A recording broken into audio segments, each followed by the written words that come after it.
future masterclasses. So welcome to our October masterclass. And today's focus is, it's a strategic coaching focus. I was just telling Natalie, we really have sort of three main areas of topics for our masterclasses. When we are on a strategic coaching topic, we're usually talking about something related to coaching and how to either increase your coaching skills or maybe enhance the services that you're offering as a coach. We also, in last month, we had a masterclass around a specific feature in Coachmetrix. So we call that a Coachmetrix deep dive. And last month's masterclass, we looked at a new feature we rolled out this summer called anchoring of the pulse feedback scales. So we dove into that feature last month. In November and December, we're going to be focused on some business development topics. And so we'll talk more about how do we grow our coaching business to get ready for 2022. Here's our roadmap for today. We're going to talk about the future of work and share some observations that we're all noticing about the future of work, the return to work, and some of the challenges that our clients are facing in this environment that we find ourselves in today. We'll spend some time talking about how do leaders need to think differently with the unpredictable environment that they find themselves in. We'll talk about some strategies to support leaders, strategies to support teams in the hybrid environment. And then I'll leave you with a few Coachmetrix tips that get into the system a little bit on how to measure behavioral change as it relates to the future of work. So that's where we're headed in our conversation today. Couple of reminders, feel free to go and register. We've got our next masterclass on November 19th, masterclass on December 17th. So we're going to get into like strategic planning or some planning type topics related to your coaching practice in each of those masterclasses to give you an opportunity to start thinking about 2022. For those of you who are new to Coachmetrix, what we want you to know is that Coachmetrix is built by coaches and made for coaches. Hello. So we created, hello, welcome. And Robin, maybe you could just keep everyone on mute. And by the way, folks, feel free to come off of mute at any point in time. This really is intended to be interactive, but stay on mute in between so that we can minimize background noise. So we built Coachmetrix because we had a need in our coaching and leadership development practice. And part of what we first learned is that when people's action plans were paper-based, they either didn't do them or they didn't do them to the extent that drove behavioral change. So that's one of the main features of the platform itself. We also started to notice about 5 or 6 years ago that people showed up less and less with pens, meaning they had this digital mentality. And so we needed a platform to get resources and tools and frameworks and content online. And maybe most importantly, we wanted to add more accountability around behavioral change measurement, something that most coaches don't do, or they do it in a really clunky way that involves spreadsheets and survey monkeys and other types of things. And so that's where the idea and the seed for Coachmetrix came from. And what we want to always tell you is that we love your feedback. Help us improve the platform, help us adapt it for the future of coaching and the future of work. We can't always promise that we'll build features that you want, but we will promise that we'll listen. So thank you for any input that you have on how to make Coachmetrix better. So let's jump into our topic for today, which is about the future of work. And I know this has been just a wildly, popular topic on every social media platform, in the news, with just about any article or magazine or newspaper that you pick up. But we're going to talk about it here as it relates to coaching. And to kick off the conversation, I'd love to hear from you. I just set up a couple more things. Sorry, I forgot I had these slides in here. So I remember when COVID became real for me. It was March 9th, 2020. I'm sure everyone here has their own stories around this, but I was supposed to fly to Florida with some clients, some technology clients from Minneapolis. And we got a call the day before, March 8th, from the CEO, and he said, we're not going. And that's when it was like, oh, wow, this thing is real. But it'll be over in 30 days. And, we'll probably have a slow month on the coaching side, but we'll be back into it. Well, little did we know that all of a sudden social distancing was going to become part of our vocabulary, like the exact opposite of our most important need, human need of connection, right? All of a sudden, we've got to keep distance from people, and we found ourselves working virtually or remotely with kids at home and not in school, or taking care of elderly people, or all of these other domains that started really impacting our coaching practices. And on top of that, we were working with clients that were going through variations in their businesses. Some clients were rapidly scaling up, others were downsizing, and they've been through 2 or 3 iterations of that since then. We've been through a lot, and now we're going through maybe the second or third phase. I heard a client say the other day, COVID 4.0. And as you notice our clients either starting to return to work or having some variation of the future of work, what are you noticing? We're going to share 12 trends with you, but love to hear from you first. What are some trends or observations that you have that's happening in the workplace today as it pertains to either the future of work or return to work? Take a moment to type something in your chat box right now. What are some observations or trends that you're picking up on as it relates to the future of work? Put something in the chat box, and we'll talk about some of those observations that you've got. What are you noticing out there?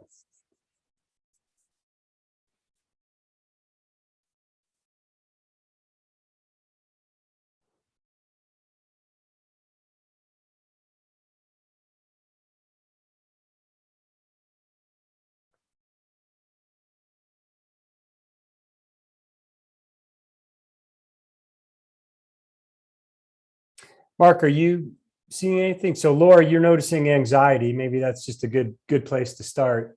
We're certainly seeing the same thing. Mark, most prevalent people want to work from home. Interesting. Now and in the future. Mary Beth, people, especially women, don't want to return full-time to offices. They want flexible options. Yeah, that word flexibility certainly is one of the big things that we're hearing across clients, across geographies, across demographics too. Finding employees don't want to commute to work. We've all had this opportunity to find some extra time in our schedule. Leading is harder these days. Mary Beth, tell us a little bit about that comment. What are you noticing with people that you're leading or coaching or engaging with?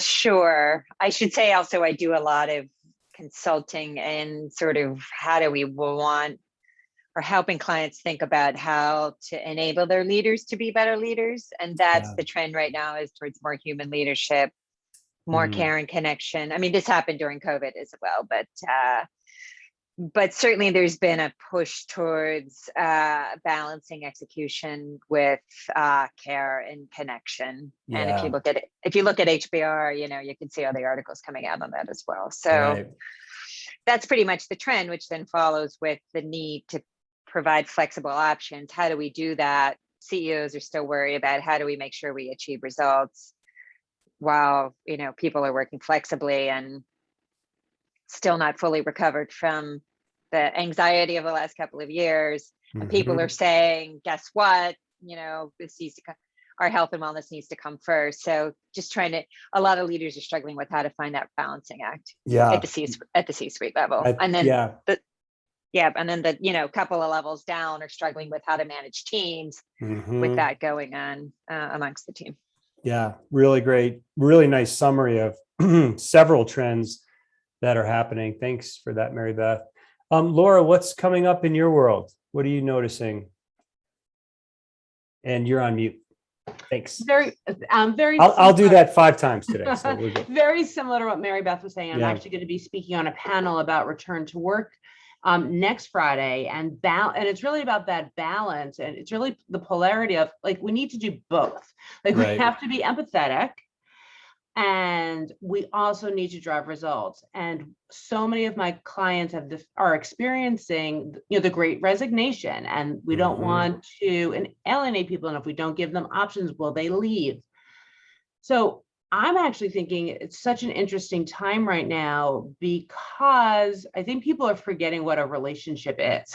It's two-way. Yeah. And if you're always getting your way, if the leader is always getting what they want from their team, that means they're not being empathetic, they're not being flexible, and vice versa. As the employee, if it is always on your terms, you're being a dictator.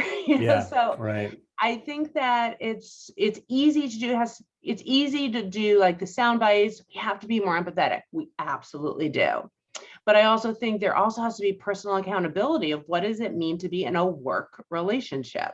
So I think it's that challenge. And how do you message that without sounding like a hard ass? So I'm taking the perspective of my clients right now. I'm not taking the perspective of my peers and my friends who work for these leaders. Yeah. I love that. And I haven't quite heard it framed in that way. It's a great point. Like, we're so focused on how organizations can be flexible and adapt to what employees need, but it's a two-way relationship. And maybe the scale is out of balance right now. And that's what happens when it's a strong labor market. But and that's exactly what I'm going to be talking about on this panel next Friday. Because when you say it out loud, it's like, it absolutely makes sense, but people aren't really talking about it that way. Yeah. And Mary Beth, your comment in the chat box, the relationship is under generational issues also. I can make some assumptions about that, but would love to hear what you're seeing or what you know. Well, I'll just relay an anecdote. There was I think it was New York Times, it might have been Wall Street Journal article that was talking about, I think Laura probably read it this week, talking about how, even millennial bosses are out of touch with sort of the latest generations that's moved into the workplace. And they're perfectly comfortable saying, I'm done with my work. It's 3 p.m. Why can't I log off for the day? Right. And it's just an entirely different mindset that is putting pressure towards like Uber flexibility, even beyond what I think most of us even consider appropriate of the older generation. And that was a cringing article. That was a very cringing article. Yes. Yeah. And, leaders, a lot of C-suite leaders are our generation. So how do we help them remain open to that perspective? Yeah. Great. I'm dating myself because it's kind of funny to hear you say that millennials are kind of cringing at the younger generation that's coming into the workforce, because for so long it seemed like that millennial generation was the one that felt so out of touch with how the older generation would work, or vice versa. So now we're even seeing that younger generation come in that has a whole different philosophy, or maybe some differences in philosophy than millennial. Yeah. Mark, what are you noticing? You mentioned people want to work from home, or now and in the future. What are you seeing with your clients?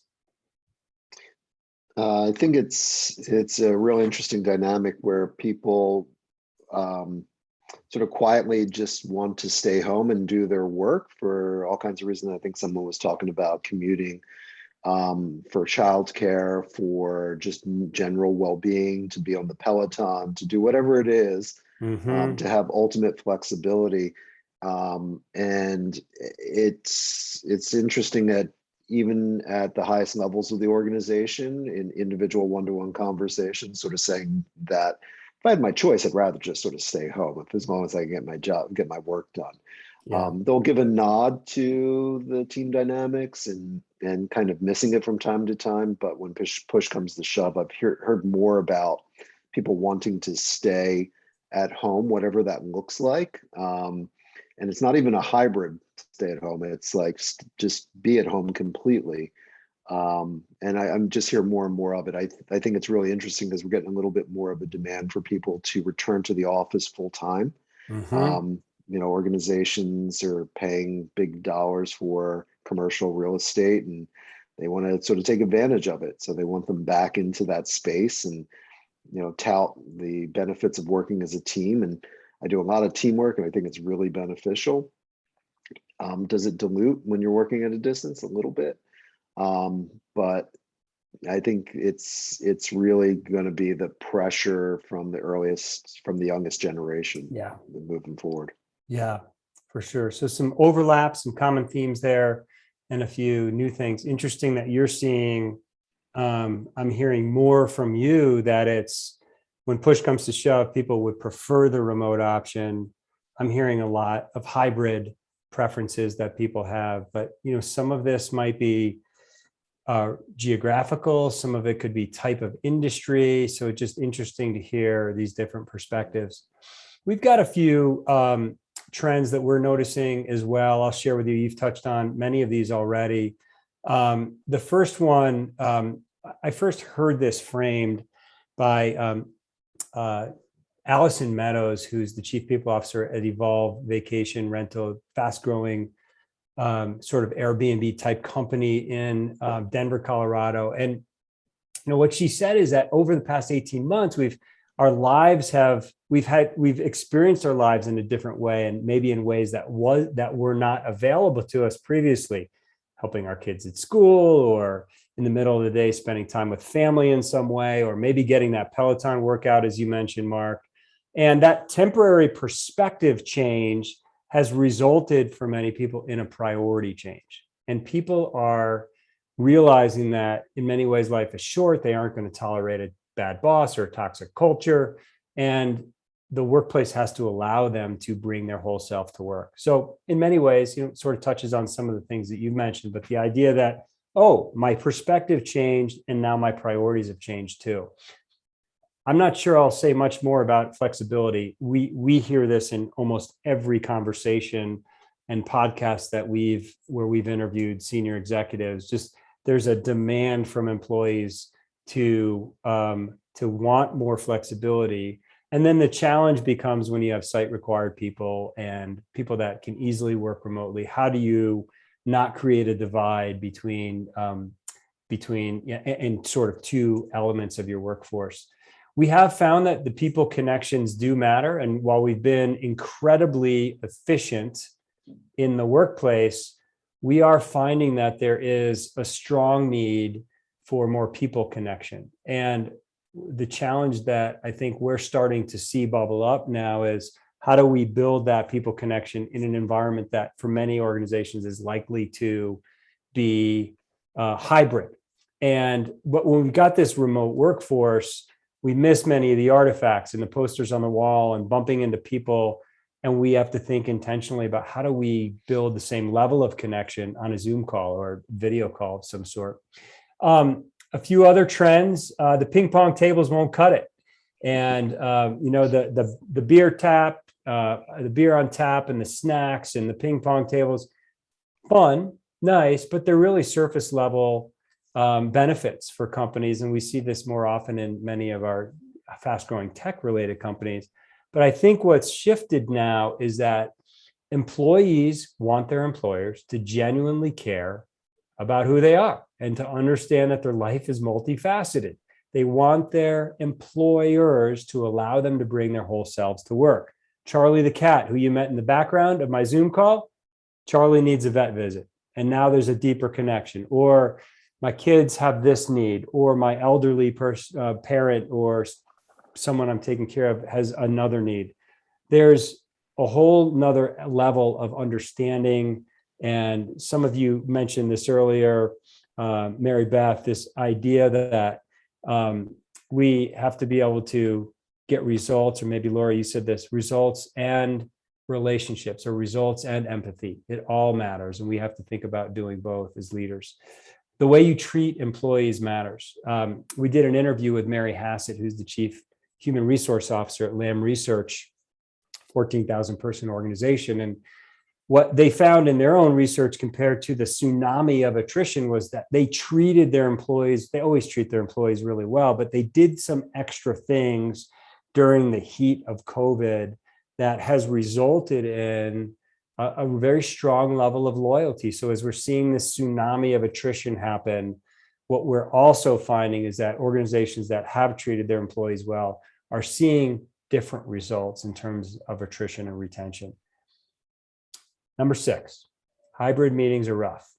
We were leading a strategic planning session this last week. We had one leader in India who, for whatever reason, couldn't get to Colorado, and 15 leaders in person. It's just really hard. It's easy when everyone's remote. It's easy when everyone's together.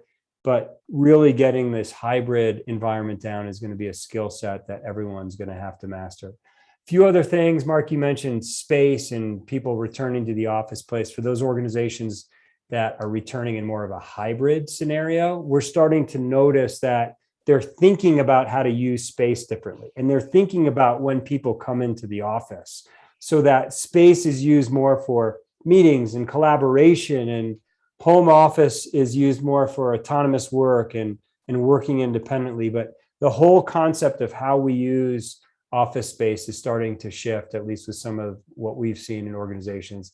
Boundaries need to be redefined, hands down. We're also noticing that people are tired, they're stressed, they're anxious as well.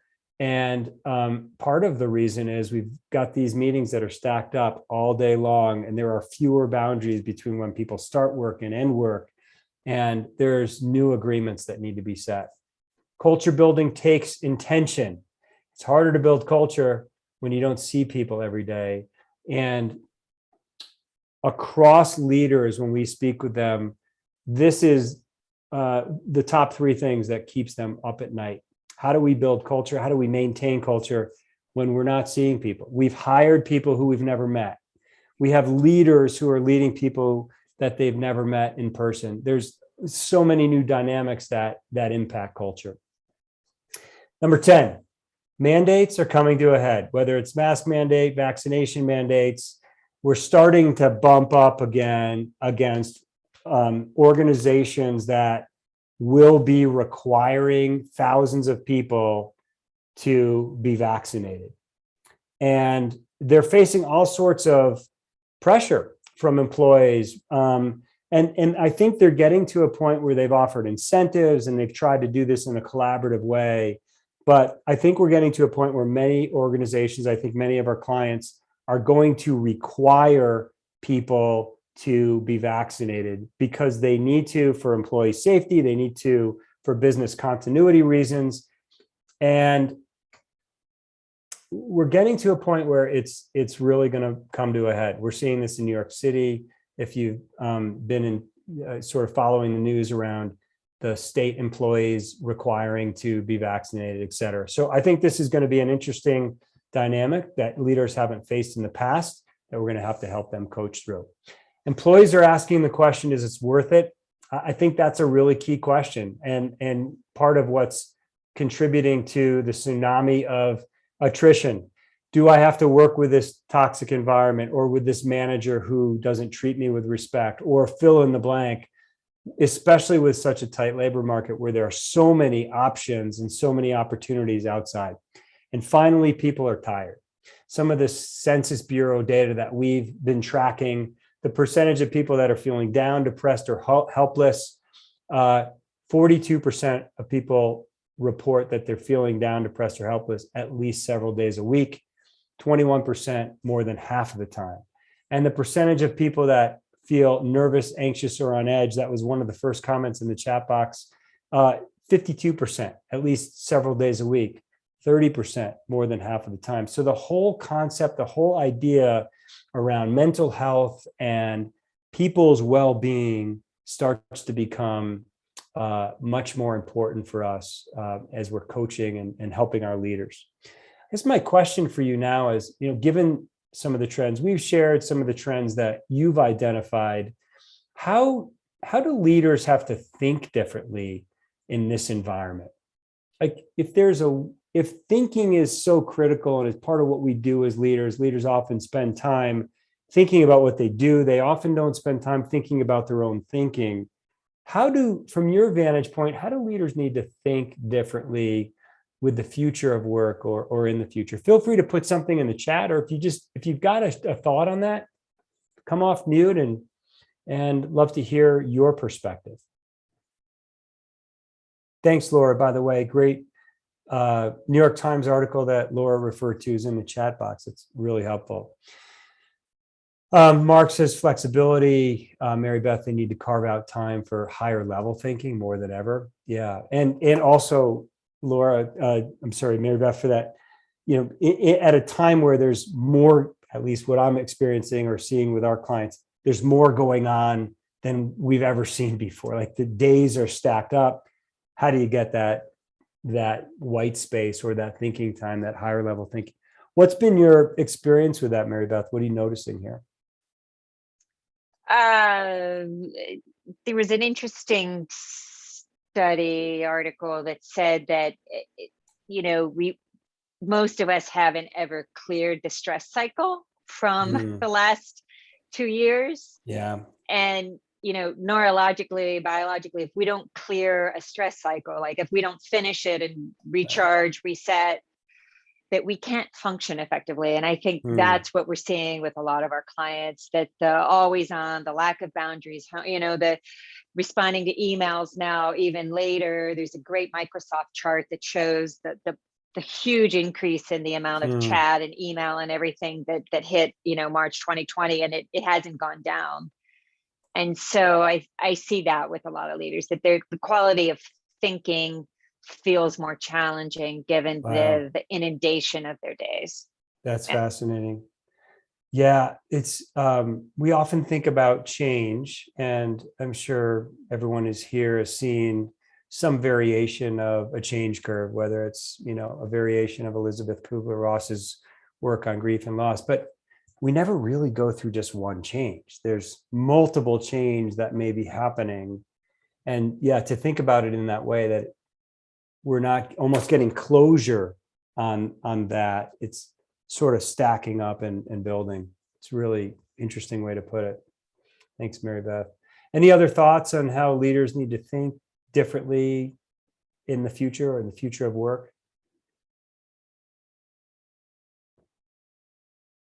What we think about is the idea, I'm sure many of you have seen variations of this, but the idea of predictability versus unpredictability, and the way that leaders think in a predictable environment is different than in an unpredictable environment. So in a predictable environment, there's some kind of playbook, or the cause and effect is known, or you can know it in advance. And so you can seek out an expert or some playbook, or maybe you have knowledge because of past experience. And so you can see a situation that's happening, you analyze the situation that's happening, and then you make a decision and move forward. And oftentimes we've got procedures and policies and checklists that tell us what to do. But in an unpredictable world, we don't know. The cause and effect isn't known in advance, meaning there isn't necessarily a solution. I'm not sure I've ever met anyone that's come back to work after a pandemic. I certainly haven't. And so there isn't necessarily a playbook, but it's not really just about the pandemic. I think it's just about the increasing pace and complexity that is our world, where we don't necessarily have the answers up front or don't know where to go to for the answers. The thinking process has to be different. And it starts with experimentation and moves to learning from the experimentation and then pivoting and shifting. I think Amazon is a great example of an organization that really embraces this type of thinking. The idea of having experiments, learning from them, and developing mechanisms is just really well done in that organization. But I think part of what we can help leaders do and realize is that the way in which they have to think is different in this environment versus in a more predictable environment. All right, so how do we help? Given all these trends and maybe even a shift in thinking, what are some ways as coaches, consultants, facilitators that we can help our leaders? What are some things that we can do to help them respond in this unpredictable environment?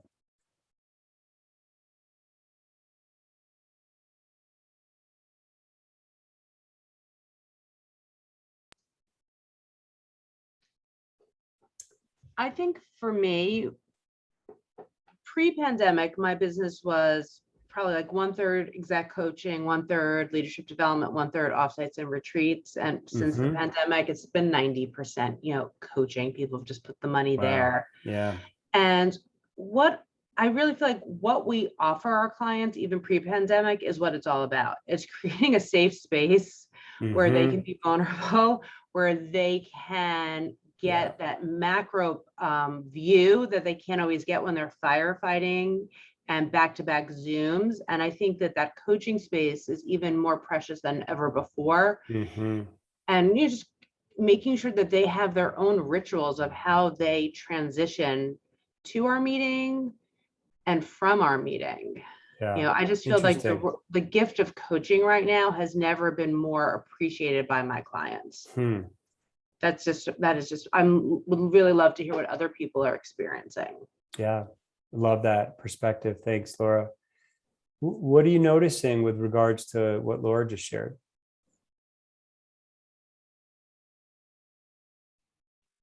Mary Beth. I'll jump in. Maybe it's the nature of the organizations I work in, but they're struggling so much with balance and resilience that it's actually harder for some of the clients I have to orient themselves to coaching goals. I have a large cohort of leaders in a financial services firm, and they're all just really struggling with the workload, the disconnect, etc. And coaching feels like a luxury to them, but also something they just can't seem to quite. They wish they had more time and motivation to really tackle it. So, and is it feeling, Mary Beth, like it's just one more thing? Yep. On top of so many layered things that they're wrestling with. Yes, and I'll say that's a high potential leadership development program. So it's additional. It's coaching to enhance performance. Some of the leaders I have that have to fix issues, the stakes are a little higher. Well, they have more motivation there, but for the people where coaching is, an enhancement to their good performance already, it feels like another task item right now, more than it ever has. So interesting. There's even a distinction here between what you're noticing in more of a cohort-based leadership development program versus maybe a one-on-one safe space that Laura's referring to. Cool. It's good to hear that perspective. We're seeing a mix because we run, for folks that don't know me, Coachmetrix came out of a coaching and leadership development firm that we have separately. And so we still run that firm, and we do both cohort-based leadership development as well as one-on-one executive coaching. So interesting. I guess I hadn't thought about that distinction between what we're noticing in the cohorts as well as individually. I do think in the cohorts that are more leadership development focused, we're probably seeing some of that as well, Mary Beth. In the cohorts that are more team focused, maybe there's a little bit less resilience because the team is working through dynamics collectively. And then in our one-on-one, I think we are seeing that appreciation for that safe space. And even if there isn't perceived value that I see happening in the coaching session, I'm amazed when coaches say, when coaches just say, I just needed to talk that through, and how much value they get from having that opportunity or that space. And Mary Beth, this comment in the chat box, uncertainty triggers fight, flight in the brain, narrowing people's thinking. That's a great point. So one thing is to ensure they're doing things that support resilience and balance. Yeah, it's awesome. Couple of items we'd share in this note. We created a model that I think speaks to some of the earlier points around the needs that people have that are just more human. And part of what we have noticed in the world today is that COVID, I think, has given us a window, almost an opening to make our workplace more human. And this model, we'll be releasing a book on this model in January timeframe, just around needs that people have at work. And it's things like connection and a strong sense of feeling like you belong, and frankly, that you're loved, and certainty, which is really about safety, both physical safety and psychological safety. They're both critically important. Physical safety used to be, in the realm of manufacturing and biotech and oil and gas or whatever, firms like that. But now physical safety actually applies to every organization. And psychological safety certainly is really key in order to create that safe space. How do we ensure people feel like their contributions are valued? How do we create clarity of both the what and the how? And those are what we call the core human needs. Everyone has these needs. And then the two higher level needs, the needs of fulfillment, if you will, when people find places where they can be challenged and grow, and when they feel like they're having a bigger impact on their community or the society and the world as a whole, that's when we really can help drive engagement, fulfillment at work. And so this is a model that we think is helpful for leaders to balance both results, but also relationships and the needs that people have beyond the needs of driving a business result, and really supporting people in bringing their whole self to work. One final question before we wrap up here in the next 5 minutes is around teams. And we're noticing this hybrid environment becoming more and more prevalent as people go back to work. We were just talking to a client the other day. They've got about 600 employees, but they're noticing now that they've got about 100 employees in the office on any given day, which is more than it has been in the last 18 months. What are your ideas on, like, how do we help teams navigate the complexity that comes with the hybrid environment? Is there anything that you've noticed that you'd be willing to share with the group?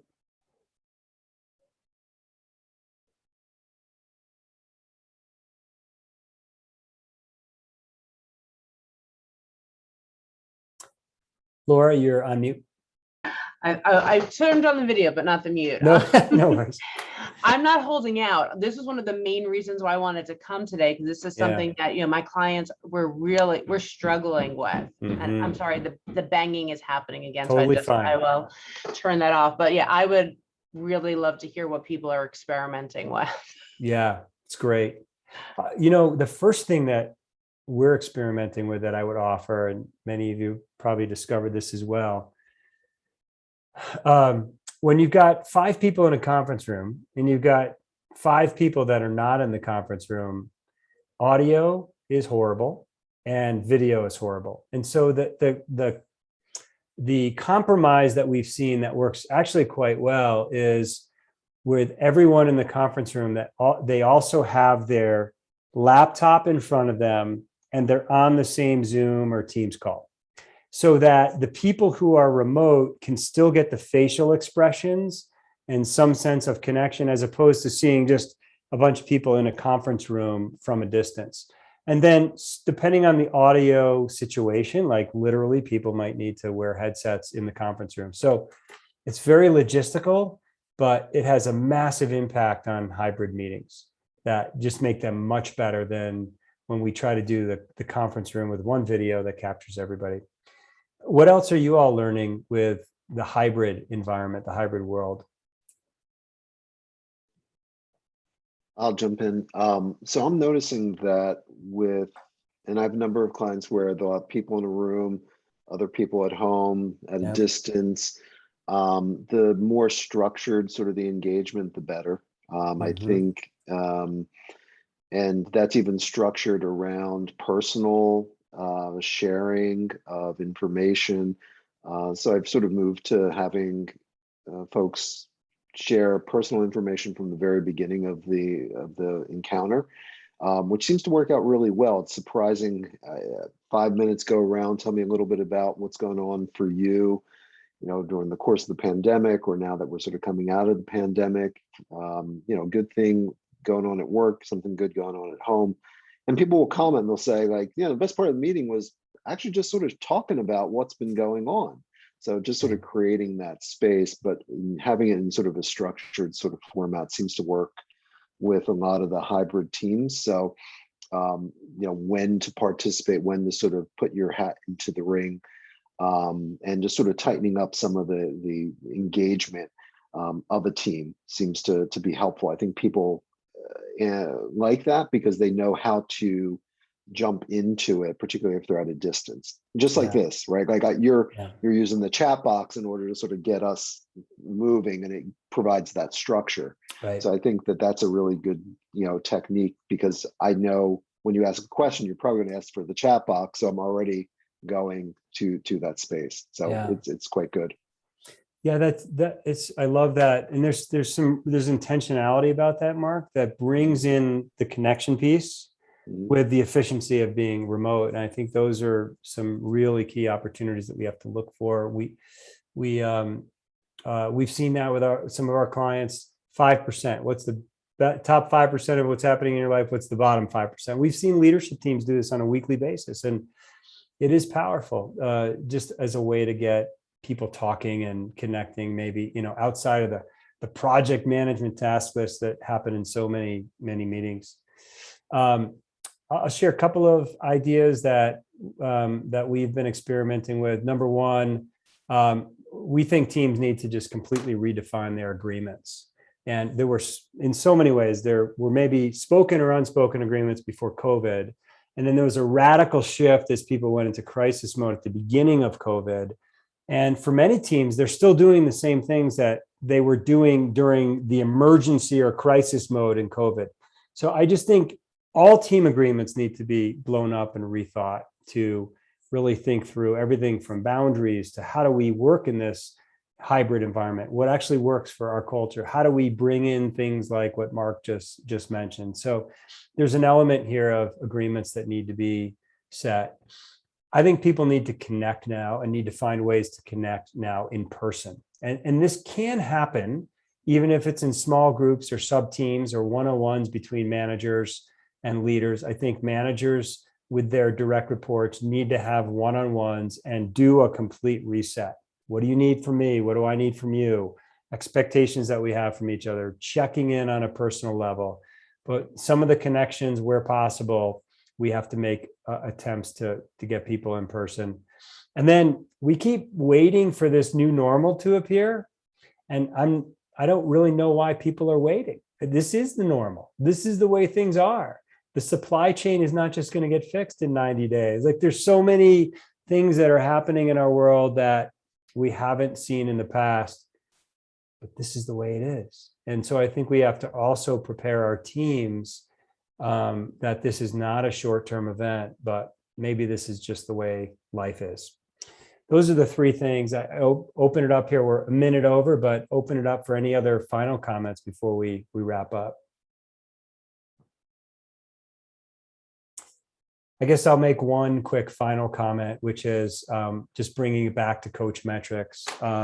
I think there's an opportunity for some measurement today. Number one, it's going to help you set your business apart, helps keep our coaches accountable.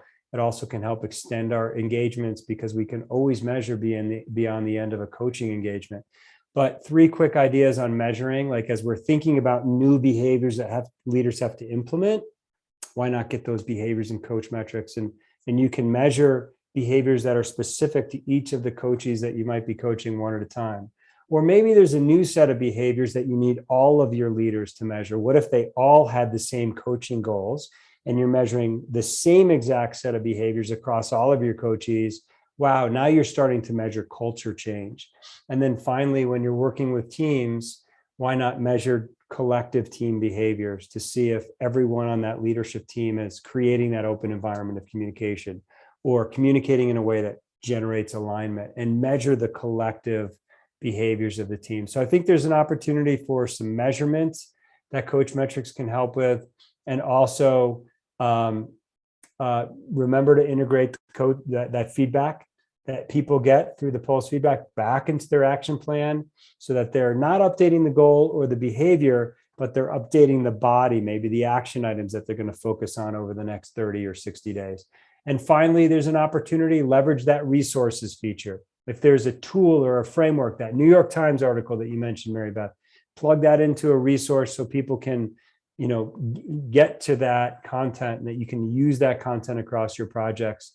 Resources are a super easy way to add value between your coaching sessions, to supplement what you've talked about, and to create that library that you can use across your projects. So I'm going to stay on for a few minutes, but we're over in terms of time. But I want to thank you all for joining us, and hope you'll join us for future masterclasses as well. Thanks, everybody.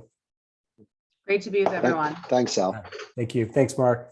Thanks, Mary Beth. Thank you, Laura. Thanks, Natalie.